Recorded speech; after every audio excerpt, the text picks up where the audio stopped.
ನನ್ನ ಭವಿಷ್ಯ ಭಾರತದ ಪ್ರಚಂಡ ಪುಟಾಣಿಗಳೇ ನಮಸ್ಕಾರ.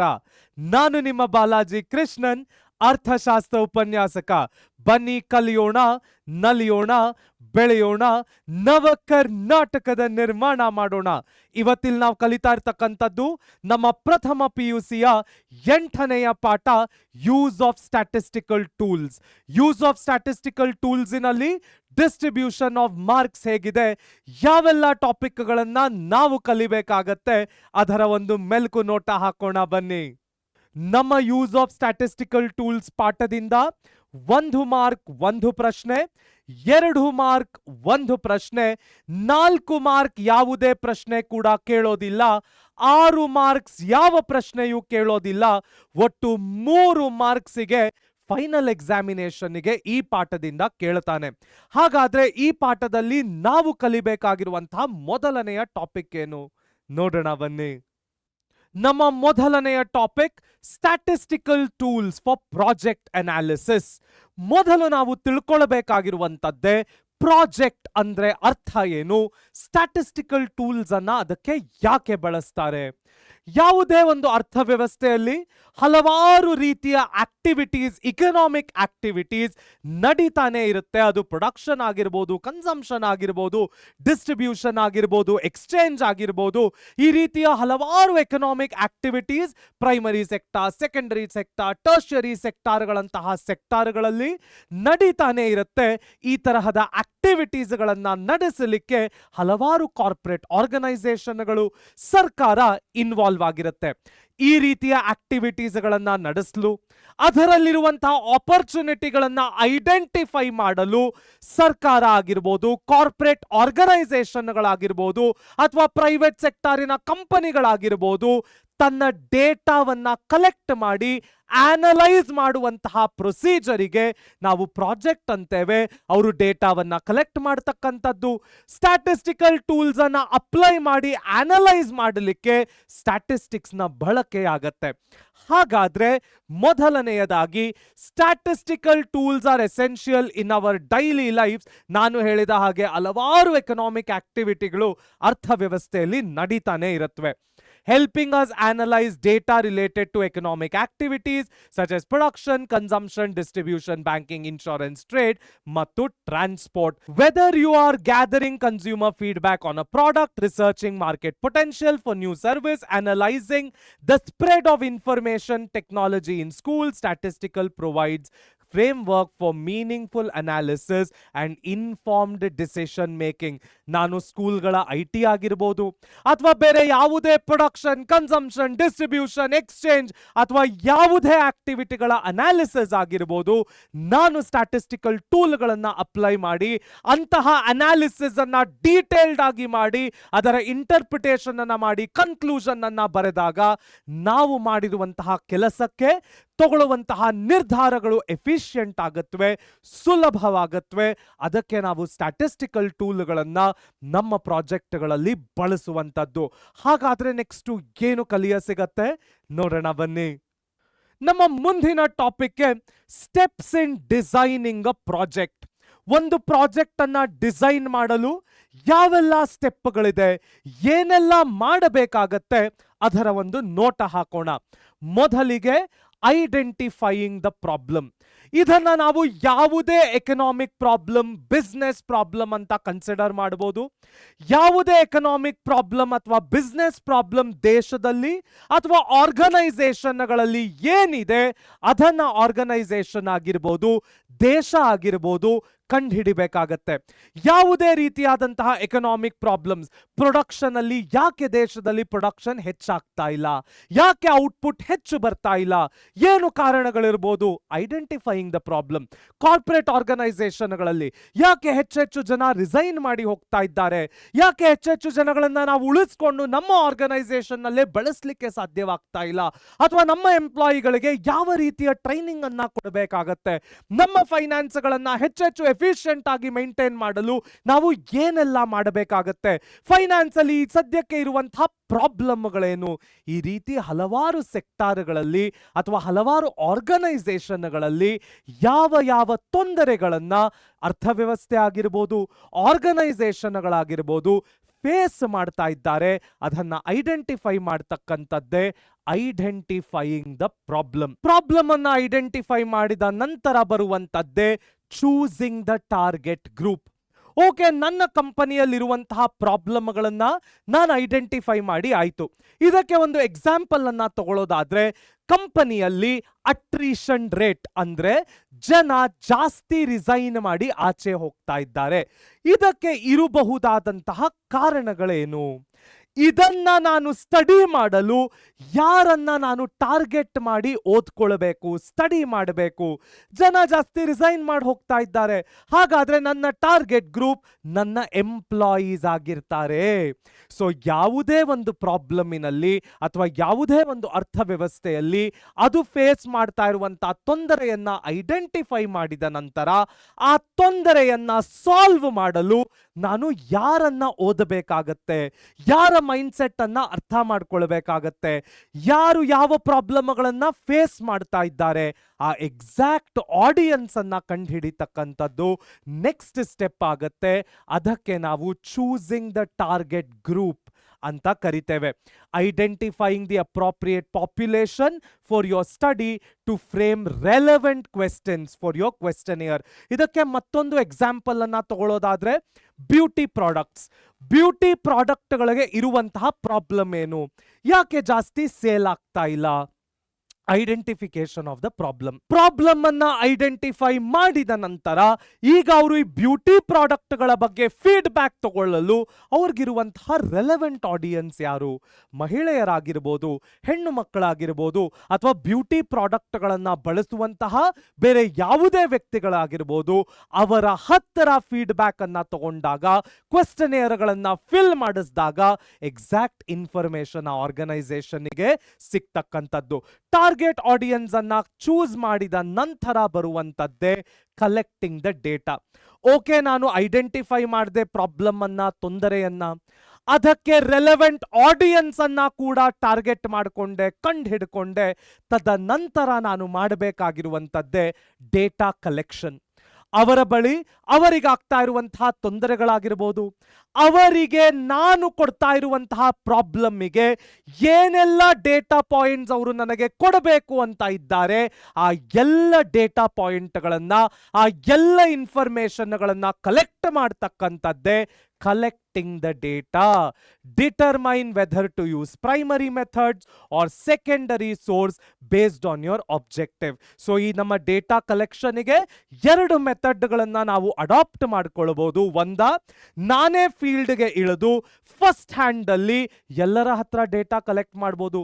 ಬ್ಯೂಟಿ ಪ್ರಾಡಕ್ಟ್ಗಳಲ್ಲೆಲ್ಲ ಸಾಮಾನ್ಯವಾಗಿ ಆಗ್ತಕ್ಕಂಥದ್ದೇ ಅದು. ಬ್ಯೂಟಿ ಪ್ರಾಡಕ್ಟ್ಗಳನ್ನ ಮಾಲ್ಗಳಲ್ಲಾಗಿರ್ಬೋದು, ಜನ ಸೇರುವಂತಹ ಜಾಗಗಳಲ್ಲಿ ಸಣ್ಣ ಸಣ್ಣ ಕಿಯಾಸ್ಕ್ಗಳನ್ನ ಇಟ್ಟು ಜನರನ್ನ ಬಿಟ್ಟು ಮಹಿಳೆಯರ ಬಳಿ ಆಗಿರ್ಬೋದು, ಬ್ಯೂಟಿ ಪ್ರಾಡಕ್ಟ್ಗಳನ್ನ ಉಪಯೋಗಿಸುವಂತಹ ವ್ಯಕ್ತಿಗಳ ಬಳಿ ಡೈರೆಕ್ಟ್ ಆಗಿ ಅವರೇ ಡೇಟಾವನ್ನ ಕಲೆಕ್ಟ್ ಮಾಡ್ತಾರೆ, ಪ್ರೈಮರಿ ಡೇಟಾ. ಅದೇ ರೀತಿಯಲ್ಲಿ ಬೇರೆ ಪ್ರಾಬ್ಲಮ್ಗಳಿಗೆ ಪ್ರೈಮರಿ ಡೇಟಾ ಕಲೆಕ್ಟ್ ಮಾಡಕ್ಕಾಗದೇ ಇರುವಂತಹ ಪ್ರಾಬ್ಲಮ್ಗಳಿಗೆ ಸೆಕೆಂಡರಿ ಡೇಟಾವನ್ನ ಕಲೆಕ್ಟ್ ಮಾಡ್ತಾರೆ. ಆ ಸೆಕೆಂಡರಿ ಡೇಟಾ ಮ್ಯಾಗಝೀನ್ಸ್ ಮುಖೇನ ಆಗಿರ್ಬೋದು, ಜರ್ನಲ್ಗಳ ಮುಖೇನ ಆಗಿರ್ಬೋದು, ವೆಬ್ಸೈಟ್ಗಳ ಮುಖೇನ ಆಗಿರ್ಬೋದು, ಅಥವಾ ಬೇರೆ ಯಾವುದೇ ಸೆಕೆಂಡರಿ ಸೋರ್ಸ್ ಮುಖೇನ ಆಗಿರ್ಬೋದು ಕಂಡು ಹಿಡ್ಕೊಳ್ತಾರೆ. ಕಲೆಕ್ಷನ್ ಆಫ್ ಡೇಟಾದ ನಂತರ ಬರ್ತಕ್ಕಂಥದ್ದೇ organising and analysing the data.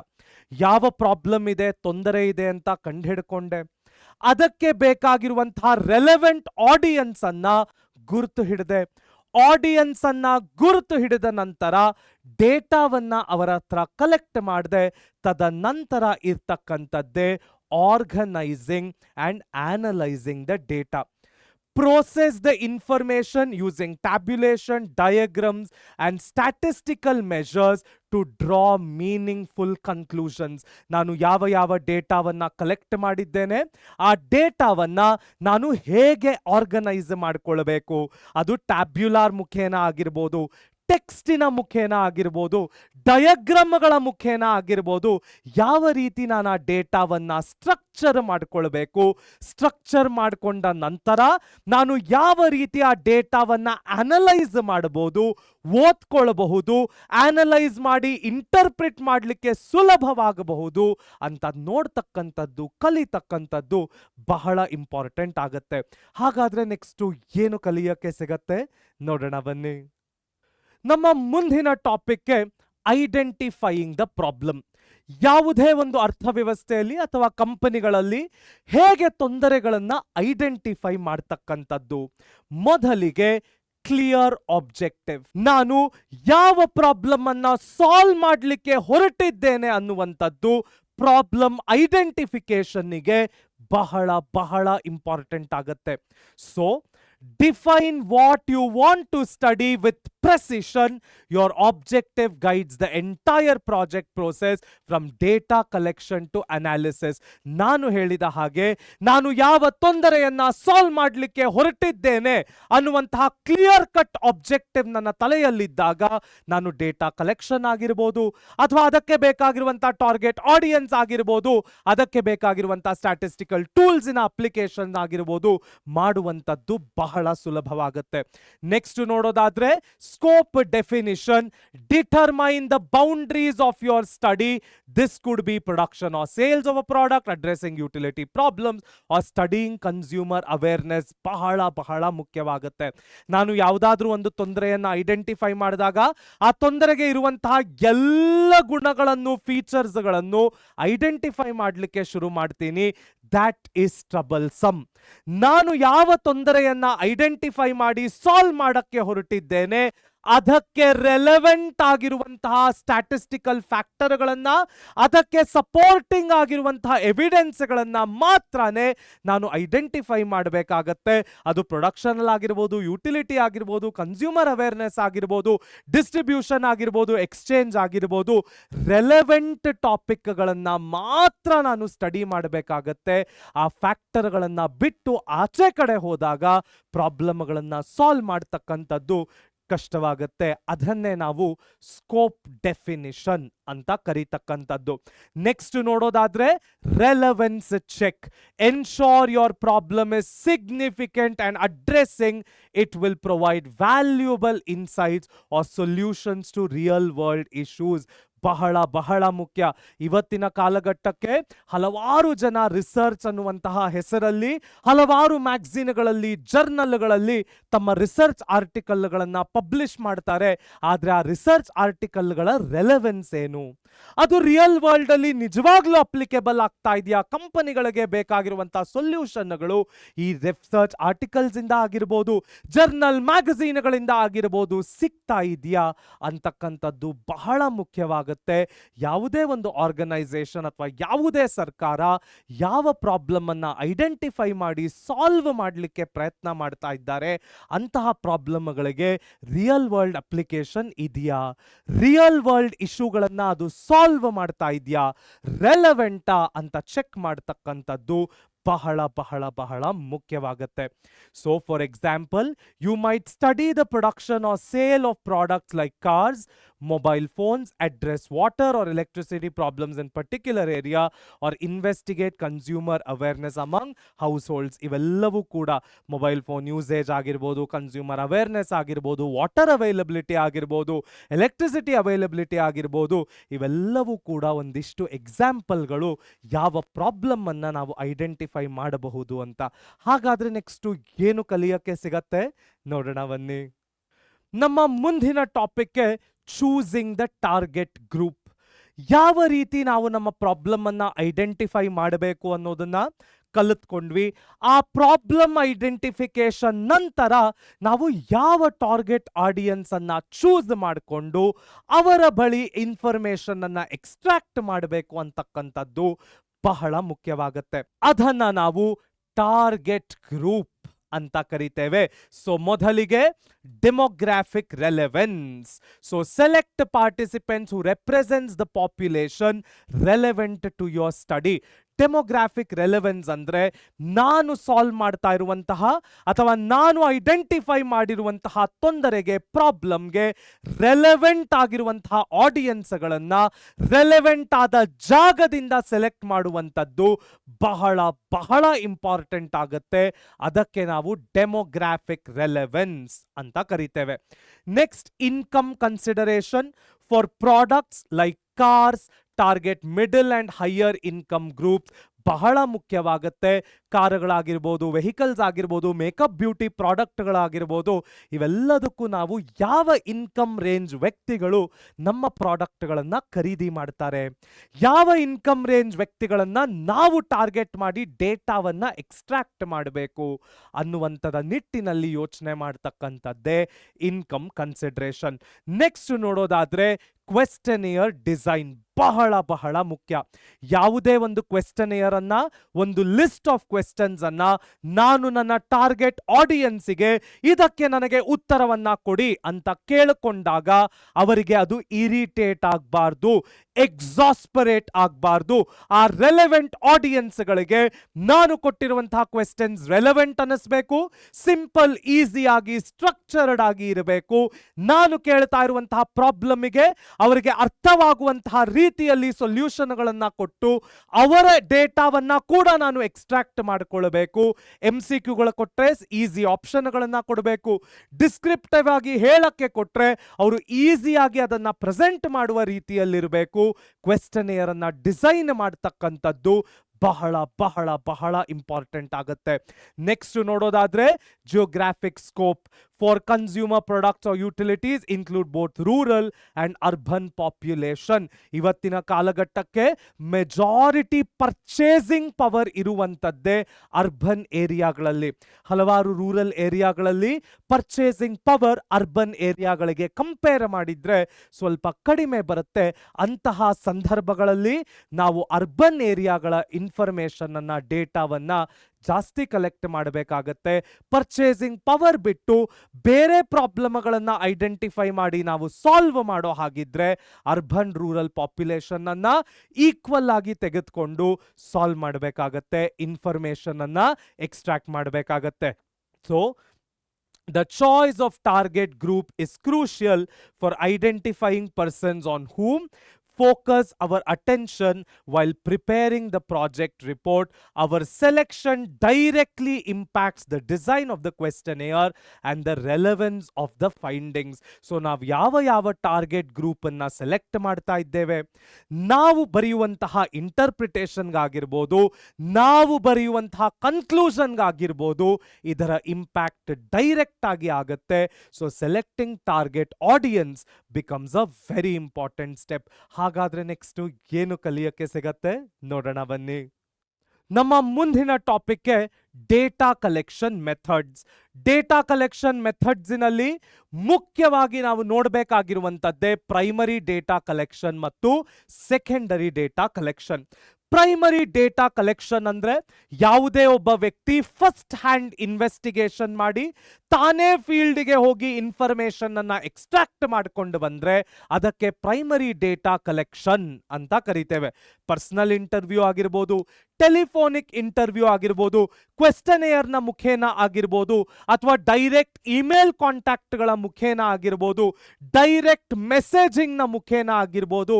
ಈ ರೀತಿ ಡೈರೆಕ್ಟ್ ಆಗಿ ಆಡಿಯನ್ಸ್ ಇಂದ ನಾವೇ ಇನ್ಫಾರ್ಮೇಶನ್ ಅನ್ನ ಕಲೆಕ್ಟ್ ಮಾಡತಕ್ಕಂಥದ್ದಕ್ಕೆ ಪ್ರೈಮರಿ ಡೇಟಾ ಕಲೆಕ್ಷನ್ ಅಂತ ಕರಿತೇವೆ. Personal interview, email surveys, phone interview ಇವೆಲ್ಲವೂ ಕೂಡ ಪ್ರೈಮರಿ ಡೇಟಾ ಕಲೆಕ್ಷನ್ ಆದ್ರೆ ಅದೇ ರೀತಿಯಲ್ಲಿ ಬರ್ತಕ್ಕಂಥದ್ದೇ ನಮ್ಮ ಸೆಕೆಂಡರಿ ಡೇಟಾ ಕಲೆಕ್ಷನ್. ಯಾವುದೇ ಒಬ್ಬ ಇನ್ವೆಸ್ಟಿಗೇಟರ್ ತನ್ನ ಇನ್ಫಾರ್ಮೇಶನ್ ಅನ್ನ ಫೀಲ್ಡ್ಗೆ ಇಳಿಯದ ಹಾಗೆ ಸೆಕೆಂಡರಿ ಸೋರ್ಸಸ್ ಇಂದ, ಅದು ಮ್ಯಾಗಝೀನ್ಸ್ ಆಗಿರ್ಬೋದು, ಪೇಪರ್ಗಳಾಗಿರ್ಬೋದು, ಜರ್ನಲ್ಗಳಾಗಿರ್ಬೋದು, ವೆಬ್ಸೈಟ್ಗಳಾಗಿರ್ಬೋದು, ಅಥವಾ ಯಾವುದೋ ಥರ್ಡ್ ಪಾರ್ಟಿ ಸೋರ್ಸಿನಿಂದ ಆಗಿರ್ಬೋದು, ಇನ್ಫಾರ್ಮೇಶನ್ ಅನ್ನ ಕಲೆಕ್ಟ್ ಮಾಡಿದಾಗ ಅದನ್ನ ಸೆಕೆಂಡರಿ ಡೇಟಾ ಕಲೆಕ್ಷನ್ ಅಂತ ಕರಿತೇವೆ. Government report, research publication, industry databases ಇವೆಲ್ಲವೂ ಕೂಡ ನಮ್ಮ secondary method of data collection ಆಗತ್ತೆ. ತದನಂತರ ನಾವು ನೋಡಬೇಕಾಗಿರುವಂತದ್ದೇ ಸ್ಯಾಂಪ್ಲಿಂಗ್ ಕನ್ಸಿಡರೇಷನ್. ಯಾವ ರೀತಿ ನಾನು ನನ್ನ ಸ್ಯಾಂಪಲ್ಗಳನ್ನ ಎಕ್ಸ್ಟ್ರಾಕ್ಟ್ ಮಾಡಬೇಕು. ಸ್ಯಾಂಪಲ್ ಅಂದ್ರೆ ಟಾರ್ಗೆಟ್ ಆಡಿಯನ್ಸ್ ಹತ್ರ ಯಾವ ರೀತಿ, ಯಾರ ಹತ್ರ ನಾನು ಎಕ್ಸಾಕ್ಟ್ ಆಗಿ ಇನ್ಫಾರ್ಮೇಶನ್ ತಗೊಳ್ಬೇಕು ಅನ್ನುವುದರ ಐಡೆಂಟಿಫಿಕೇಶನ್ ಮಾಡಬೇಕು. ಫಾರ್ ಎಕ್ಸಾಂಪಲ್, ಟಾರ್ಗೆಟ್ ಆಡಿಯನ್ಸ್ ಅಂದ್ರೆ ನೂರಾರು ಜನ ನನ್ನ ಟಾರ್ಗೆಟ್ ಆಡಿಯನ್ಸ್. ಆ ಟಾರ್ಗೆಟ್ ಆಡಿಯನ್ಸ್ ಅಲ್ಲಿ ಸ್ಯಾಂಪಲ್, ಪ್ರತಿಯೊಬ್ಬ ವ್ಯಕ್ತಿಯನ್ನ ನಾನು ಹೇಗೆ ಸೆಲೆಕ್ಟ್ ಮಾಡ್ತೀನಿ ಅನ್ನುವಂಥದ್ದೇ ಸ್ಯಾಂಪಲಿಂಗ್ ಕನ್ಸಿಡರೇಷನ್ಸ್. ಸೊ ನಾನು ಯಾವುದೇ ಒಬ್ಬ ವ್ಯಕ್ತಿ ಹತ್ರ ಇನ್ಫಾರ್ಮೇಶನ್ ಅನ್ನ ಎಕ್ಸ್ಟ್ರಾಕ್ಟ್ ಮಾಡಬೇಕಾದ್ರೆ ಆ ವ್ಯಕ್ತಿಯನ್ನ ಚೂಸ್ ಮಾಡಲಿಕ್ಕೆ ಎನ್ಶೋರ್ ರೆಪ್ರೆಸೆಂಟೇಟಿವ್ ಸ್ಯಾಂಪಲ್, ಒಬ್ಬ ವ್ಯಕ್ತಿ ಒಂದಿಷ್ಟು ಗ್ರೂಪ್ ಅನ್ನ ರೆಪ್ರೆಸೆಂಟ್ ಮಾಡುವಂತಹ ಕೇಪಬಿಲಿಟಿ ಇರಬೇಕು. Next, choose appropriate sampling method. ಅದು ರ್ಯಾಂಡಮ್ ಸ್ಯಾಂಪ್ಲಿಂಗ್ ಆಗಿರ್ಬೋದು, ನಾನ್ ರ್ಯಾಂಡಮ್ ಸ್ಯಾಂಪ್ಲಿಂಗ್ ಆಗಿರ್ಬೋದು. ಒಂದು ರೆಲೆವೆಂಟ್ ಮೆಥಡ್ ಅನ್ನ ಚೂಸ್ ಮಾಡಿ ನಾವು ಸ್ಯಾಂಪಲ್ಗಳನ್ನ ತಗೊಳ್ಬೇಕಾಗತ್ತೆ.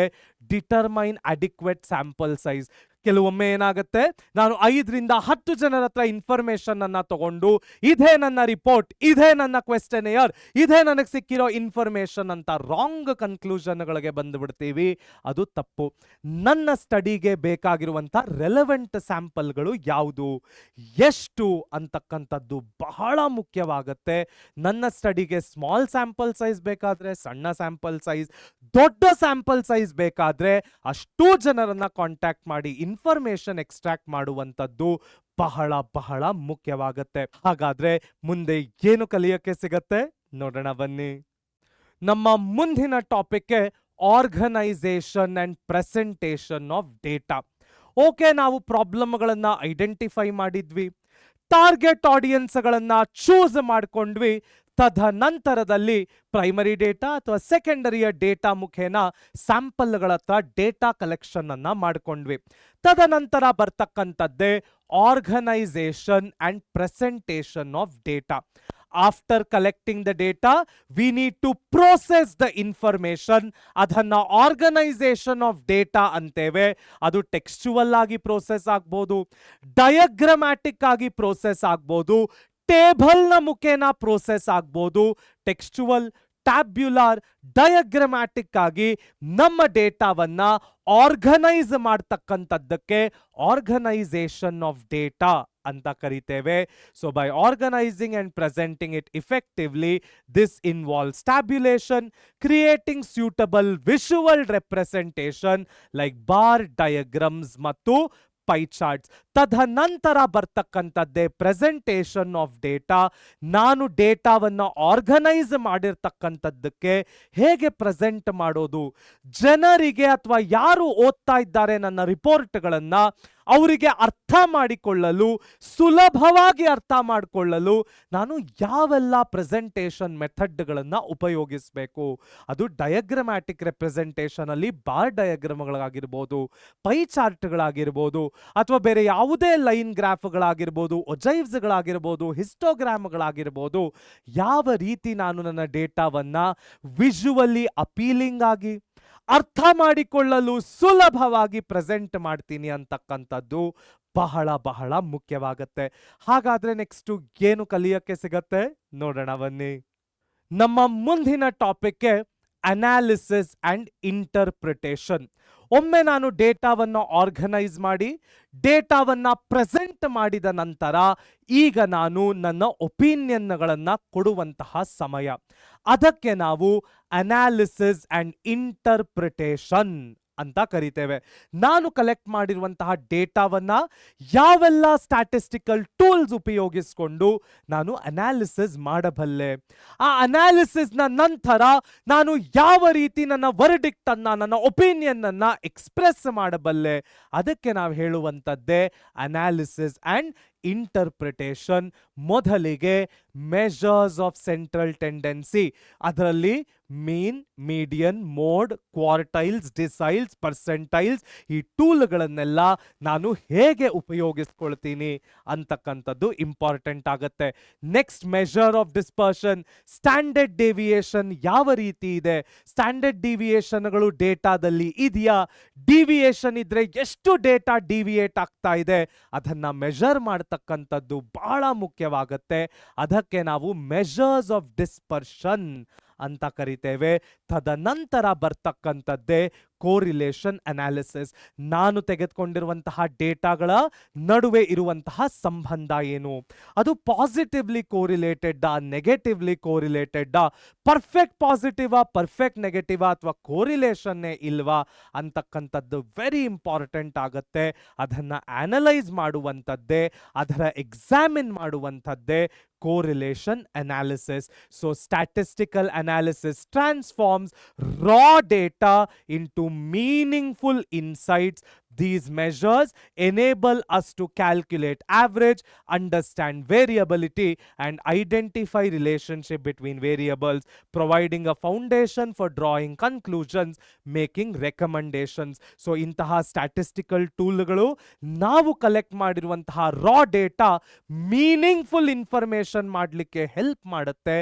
ನಾವು ಬರಿತಾ ಇರುವಂತಹ ವರ್ಡಿಕ್ಟ್ಗಳು, ಒಪಿನಿಯನ್ಗಳು, ಇಂಟರ್ಪ್ರಿಟೇಷನ್ಗಳು, ಕನ್ಕ್ಲೂಷನ್ಗಳು ಜನಕ್ಕೆ ಅರ್ಥವಾಗುವ ಹಾಗೆ, ಇಂಪ್ಲಿಮೆಂಟ್ ಆಗುವ ಹಾಗೆ ಮಾಡುತ್ತೆ. ಹಾಗಾದ್ರೆ ನೆಕ್ಸ್ಟ್ ಏನು ಕಲಿಯೋಕೆ ಸಿಗತ್ತೆ ನೋಡೋಣ ಬನ್ನಿ.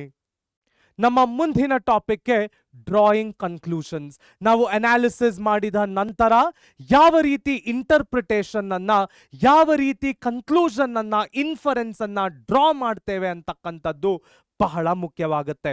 ಆ ರೀತಿಯ ಕನ್ಕ್ಲೂಷನ್ ನಲ್ಲಿ ಮೊದಲು ಬರ್ತಕ್ಕಂಥದ್ದೇ ಇಂಟರ್ಪ್ರಿಟಿಂಗ್ ರಿಸಲ್ಟ್ಸ್. ನಾವು ಕಲೆಕ್ಟ್ ಮಾಡಿರುವಂತಹ ಡೇಟಾದಿಂದ ಯಾವ ರೀತಿ ನಾವು ಆ ಡೇಟಾವನ್ನು ಆರ್ಗನೈಸ್ ಮಾಡಿ ಪ್ರೆಸೆಂಟ್ ಮಾಡಿ ಸ್ಟ್ಯಾಟಿಸ್ಟಿಕಲ್ ಟೂಲ್ಸ್ ಅನ್ನ ಅಪ್ಲೈ ಮಾಡಿ ರಿಸಲ್ಟ್ಗಳನ್ನ ಕಂಡುಹಿಡಿದ್ವಿ. ಆ ರಿಸಲ್ಟ್ಗಳ ಬಗ್ಗೆ ಯಾವ ರೀತಿ ಒಪಿನಿಯನ್ ಅನ್ನ ನಾವು ಕೊಡ್ತಾ ಇದ್ದೇವೆ, ರಿಪೋರ್ಟ್ ಅನ್ನ ಡಿಸೈನ್ ಮಾಡ್ತಾ ಇದ್ದೇವೆ ಅಂತಕ್ಕಂಥದ್ದೇ interpreting results. So analyze the processed data to draw meaningful conclusion that addresses the initial objective.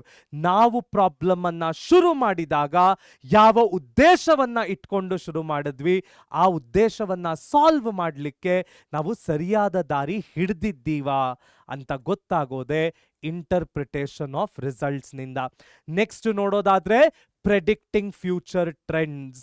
ನಾವು ಮಾಡುವಂತಹ ರಿಪೋರ್ಟ್ಗಳು ಯಾವ ರೀತಿ ಡಿಸೈನ್ ಆಗಿರಬೇಕು ಅಂದ್ರೆ ಅದು ನಮ್ಮ ಪ್ರಾಬ್ಲಮ್ಗಳನ್ನ ಸಾಲ್ವ್ ಮಾಡೋದು ಅಷ್ಟೇ ಅಲ್ಲದ ಹಾಗೆ ಮುಂಬರುವಂತಹ ದಿನಗಳಲ್ಲಿ ಯಾವ ರೀತಿ ಟ್ರೆಂಡಿನ ಬದಲಾವಣೆ ಆಗಬಹುದು ಅನ್ನುವಂತಹ ವರ್ಡಿಕ್ಟ್ ಕೂಡ ಕೊಡುವಂತಿರಬೇಕು.